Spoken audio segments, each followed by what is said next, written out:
Monica Productions Subaskaran தயாரிப்பில் அறிமுக இயக்குனர் ஏஆர் ஜீவா இயக்கத்தில் அனுபமா பரமேஸ்வரன் நடிப்பில் லாக்டவுன் டிசம்பர் 5 முதல் திரையரங்குகளில். செங்கோட்டையன் தவேகவிற்கு செல்வதால் எந்தவித மாறுபாடும் ஏற்படாது என காங்கிரஸ் எம்பி கார்த்திக் சிதம்பரம் தெரிவித்தார். இது தொடர்பாக புதுக்கோட்டையில் செய்தியாளர்களுக்கு அவர் அளித்த பேட்டியினை தற்போது பார்க்கலாம். நீங்க ஜல்ஜீவன் மிஷின்ல 900 crores கொடுக்கவே இல்லையே. அது பணம் கொடுத்தா தானே செய்ய முடியும். பல இதில் இன்னும் நிதி வரவும் இல்லை. பல திட்டங்கள் செலவு பண்ணுறதுல குறை இல்லை. அதோட டிசைனே தப்பு. நீங்கள் இந்த சாயில் டெஸ்ட்டில் சாயில் டெஸ்ட் பண்ணுறோம். சாயில் டெஸ்ட் பண்ணுறதுக்காக அவங்களுக்கு இந்த சாயில் டெஸ்ட் ரிசல்ட்டை கொடுக்குறோம். அந்த ரிசல்ட்டை அவங்ககிட்ட பகிர்கிறது கிடையாது.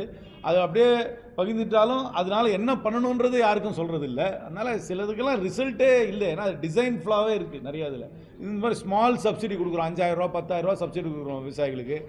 கேட்டாக்கா ஆர்கானிக் ஃபார்மிங் பண்ணணும், அந்த மாதிரி பாலி ஹவுஸ் ஃபார்மிங் பண்ணணும் அப்படின்னு சொல்கிறதுக்காக கொடுக்குறோம். அதெல்லாம் பத்தாது. அதெல்லாம் இம்பாக்ட்ஃபுல்லாக இருக்காருன்னு என்ன கேட்டிங்கன்னா பல இது இம்பாக்ட்ஃபுல் கிடையாது. இப்போ கூட ஃபிஷரிஸ் டிபார்ட்மெண்ட் கேட்டால் 14 மீனவர்கள் புதுக்கோட்டையிலிருந்து இலங்கை அரசாங்கத்தால் கைது செய்யப்பட்டிருக்கிறாங்க. அதுக்காக என்ன பண்ணுறாங்க? அதனால் ஒரு மிக்ஸ்டு பேக் தான். நிறைய ப்ளஸ் இருக்குது, நிறைய மைனஸும் இருக்குது. அது எனக்கு தெரியாது. அவர் என்ன அவருக்கு அண்ணா இது டெஃபினட்டாக அதிமுகவுக்கு ஒரு மைனஸ். ஏன்னா ஒரு எக்ஸ்பீரியன்ஸ்டாண்ட் ஒரு பகுதியிலேருந்து போகிறார். அதுலேருந்து இன்னொரு ஆர்கனைசேஷனில் போய் சேர்றதுனால அந்த ஆர்கனைசேஷன் பெனிஃபிட். ஆனால் இந்த புதுசாக சேர்ந்துருக்கிற கட்சி அவரை ஒழுங்காக பயன்படுத்தி கொள்ளுமா, அவருக்கு முழு அதிகாரம் கொடுக்குமா, இல்லை அவர் சொல்கிறபடி அவங்க நடந்துக்குவாங்களான்னு எனக்கு சொல்ல தெரியல.